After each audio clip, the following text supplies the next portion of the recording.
皆さんこんにちは。日本語ポッドキャストのりさです。お元気でしたか？もう2月になりますね。2月になると日本では楽しいイベントがあります。さてそれは何でしょうか？2月2日には節分があるんですが、世界的に有名なのがもう一つ、2月14日に祝われる特別な日、バレンタインデーのことです。実は日本ではこのバレンタインデーの日に女性から男性に愛の告白をする日なんです。そして告白をする際に一緒にチョコレートを渡します。バレンタインデーは恋人同士がお互いにプレゼントを贈ったり、お祝いしたり、また男性から女性に愛の告白をする日だったりと、国によって様々ですが、日本では女性が男性にチョコレートを贈って告白する日として知られています。今回はこの日本のバレンタインデーについて、私の思い出も含め紹介していきますね。ぜひ最後まで聞いてください。私が物心ついた頃には、すでにこの習慣が根付いていましたが、実は日本のこの習慣は1970年代に商業的なプロモーションから始まったようです。今では多くの人に愛される文化的なイベントとなっています。また、日本のバレンタインデーにはいくつかのスタイルがあります。一つ目、義理チョコ。職場の同僚や友達に贈る友情や感謝の気持ちを表すチョコレートです。特に職場では上司や同僚に義理チョコを贈ることが一般的です。二つ目、本命チョコ。好きな人や恋人に贈る特別なチョコレートです。これには手作りのものや高級なチョコレートが選ばれることが多いです。三つ目、友チョコ。友達同士で交換するチョコレートです。最近では女子同士で楽しむ文化が広がっています。四つ目、逆バレンタイン。3月14日のホワイトデーは男性が女性にお返しをする日です。お返しにはクッキーやマシュマロ、キャンディーなどが一般的です。特にこのホワイトデーは日本のお返し文化によって生まれた日本発祥のイベントのようです。調べてみたところ、欧米ではホワイトデーはないようですが、韓国や中国ではあるそうですね。さらに、ホワイトデーの起源について調べてみると、マシュマロデー説とキャンディー説と2つの説がありました。マシュマロデー説では、福岡市博多区に本社を置く鶴の子本舗石村万世堂が1977年にチョコレートをマシュマロで包んだお菓子をバレンタインデーのお返しとしてマシュマロデーを提案し、その後百貨店の呼びかけにより名称をホワイトデーに変更したという説。キャンディー説では、全国アメ菓子工業組合がバレンタインデーの1ヶ月後の3月14日をキャンディーをお返しする日と決めたという説でした。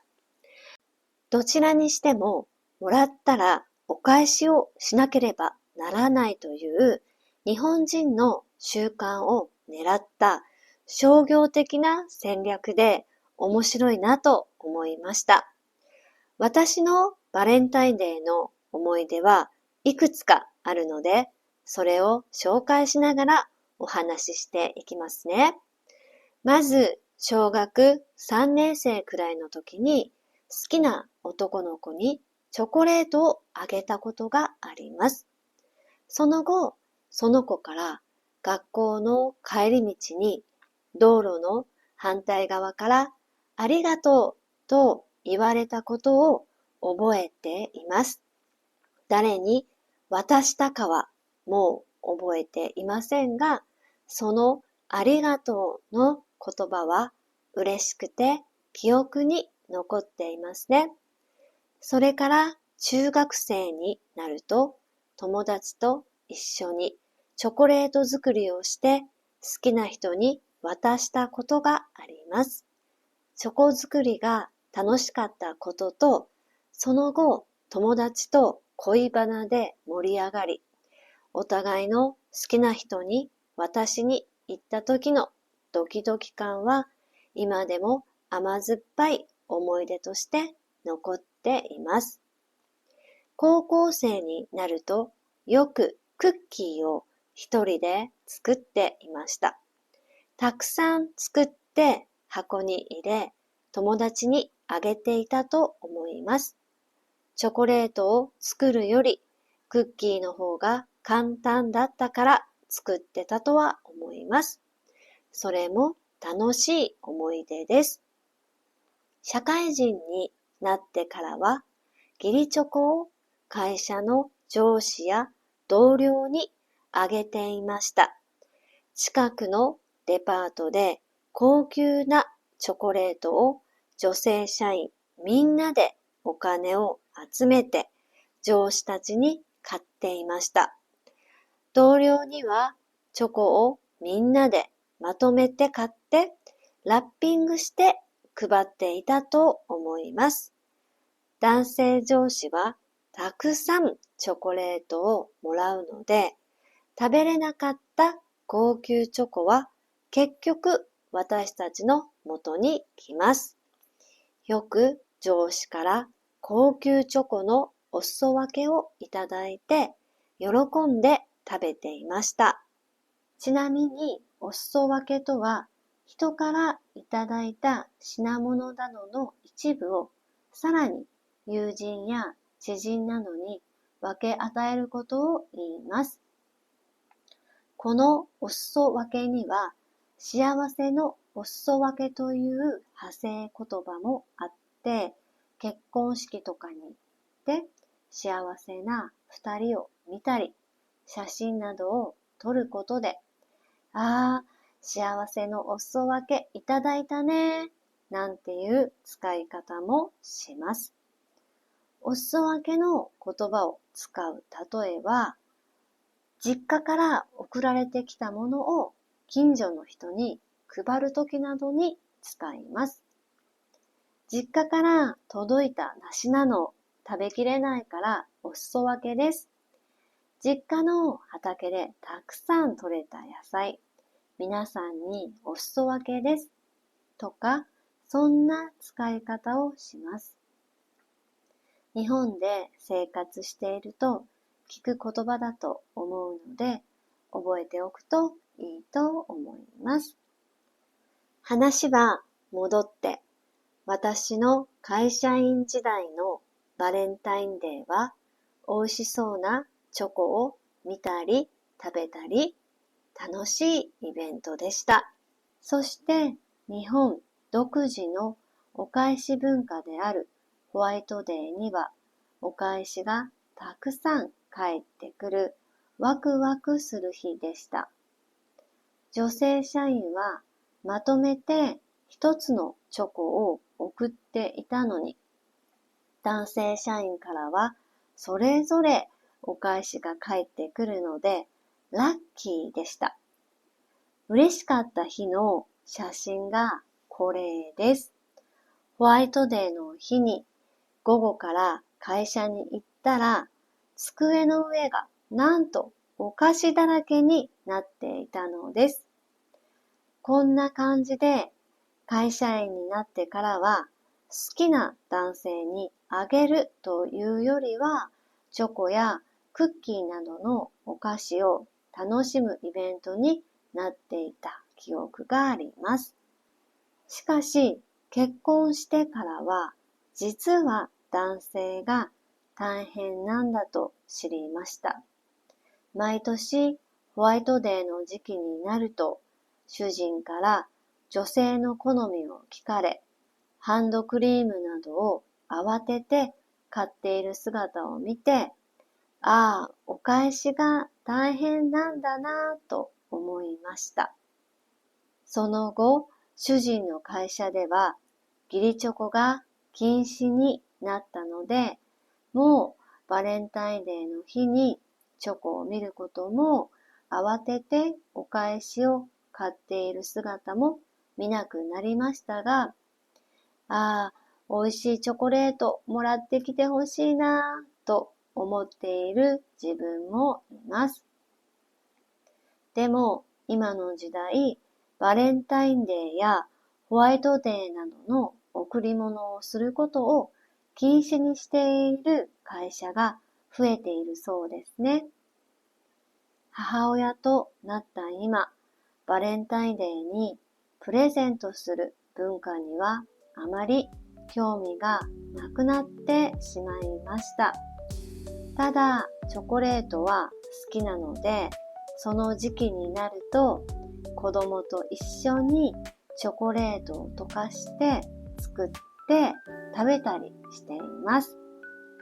でも本当はバレンタインデーは愛する相手に感謝を伝える日ですので、今年は主人にいつもの感謝の気持ちを込めて何か美味しいご飯でも作ろうかなと思っています。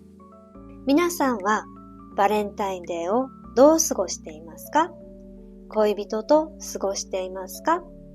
何かプレゼントを送ったりしたことがありますか？コメント欄で教えてください。今からはタメ語バージョンで話します。自然な速さで話しますね。話は少し短くしています。みんな、こんにちは。2月14日の日本のバレンタインデーはね、女性から男性に愛の告白をする日なんだよ。私の思い出も含め紹介していくね。私が物心ついた頃は、もうこの習慣が根付いてたの。実は日本のこの習慣は1970年代に商業的なプロモーションから始まったみたい。今では多くの人に愛される文化的なイベントとなってるね。また、日本のバレンタインデーにはいくつかのスタイルがあるよ。一つ目、義理チョコ。職場の同僚や友達に送る友情や感謝の気持ちを表すチョコレートだよ。二つ目、本命チョコ。好きな人や恋人に贈る特別なチョコレート。これには手作りのものや高級なチョコレートが選ばれることが多いかな。三つ目、友チョコ。友達同士で交換するチョコレートだよ。四つ目、逆バレンタイン。3月14日のホワイトデーに男性が女性にお返しをするんだよ。お返しにはクッキーやマシュマロ、キャンディーなどが一般的だよ。私のバレンタインデーの思い出はいくつかあるからそれを話すね。まず、小学校3年生くらいの時に好きな男の子にチョコレートをあげたことがあってね。その後、その子から学校の帰り道に道路の反対側からありがとうと言われたことを覚えてるよ。誰に渡したかはもう覚えてないけど、そのありがとうの言葉は嬉しくて記憶に残ってるんだよね。それから中学生になると友達と一緒にチョコレート作りをして好きな人に渡したことがあるの。チョコ作りが楽しかったことと、お互いの好きな人に渡しに行った時のドキドキ感は、今でも甘酸っぱい思い出として残ってるな。高校生になると、よくクッキーを一人で作ってたよ。たくさん作って箱に入れて友達にあげてたの。かわいい思い出だな。そう、社会人になってからは義理チョコを会社の上司や同僚にあげてたな。近くのデパートで高級なチョコレートを女子社員みんなで買って上司たちにあげてたよ。同僚にはチョコをみんなでまとめて買ってラッピングして配っていたかな。男性上司はたくさんチョコレートもらうから、よく上司から高級チョコのお裾分けをいただいててさ、もうむっちゃ喜んで食べてたよ。そんな感じで美味しそうなチョコを見たり食べたり、バレンタインデーは本当に私にとって楽しいイベントだったな。そして日本独自のお返し文化であるホワイトデーにはお返しがたくさん返ってくるからワクワクした。女性社員はまとめて一つのチョコを送ってたのに、男性社員からはそれぞれお返しが返ってくるからラッキーだったんだよ。この写真見て嬉しかったんだ。ホワイトデーの日に午後から会社に行ったら、机の上がなんとね、お菓子だらけになってたんだよ。もう本当に嬉しかった。でも結婚してからはお返しで夫が大変そうだったから男性の苦労が後で分かったんだけどね。母親となった今はこの時期になると子供と一緒にチョコレートを溶かして作って食べたりしてるよ。皆さんのバレンタインはどう過ごしてるかな？恋人と過ごしてる？なんかプレゼント送ったりしたことあるのかな？コメント欄で教えてね。タメ語のコーナーもこれで終わりです。今日も聞いていただいてありがとうございました。これからも日本語を楽しく聞けるコンテンツを発信していきますので、登録していただけるととっても嬉しいです。それではまたお会いしましょう。